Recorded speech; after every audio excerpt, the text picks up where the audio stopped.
Abdoul Mbow jiite groupe bi nga xamante ni moo di groupe parlementaire bu Benno Bokk Yaakaar foofu sa assemblée nationale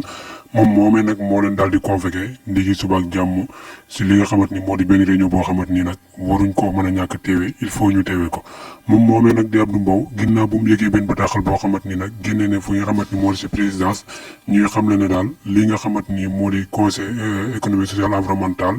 ak haut conseil des collectivités territoriales ñoom ñaar ñoo ñëpp war nañ leen di tas ni ki ginnaaw suba ak jàmm mu nekk loo xamante ni kon lu jëm bak jàmp la ginnaaw suba di jeudi moom nañ ne si la ñu war a tas li nga xamante ni moo di ñaari kër yooyee nag mën nañ ne président bi nag lu tax mu nar koo tas daal du leen lu dul koppar gi nga xamante ni mu ngi koy jël réew mi di Sénégal di xaalis bu takkoo takku te njëriñ la nag mën nañ ne bëriwul benn yoon Sénégalais yu bëri boo leen laajoon ñaari kër yooyu lan la ñuy jëriñ si askan bi mën nañ ne dañ leen ko wax loolee tax nag nga xamante ni moo di président de la république dans seen temps yi daal pour ñu yóbbu mbir mi fi nga xamante ni moo di si assemblée nationale pour ñu tas ko seen na mu gën a gaawee tas googee nag kon ñu jàpp ko niki alxames bi nga xamante ni moom la ñu dëgmal loolee nag tax ki nga xamante moo di Abdoul Mbow daal woo ay jege njaaleem ñu am beneen taxawaay boo xamante ni daal moom seen nar a am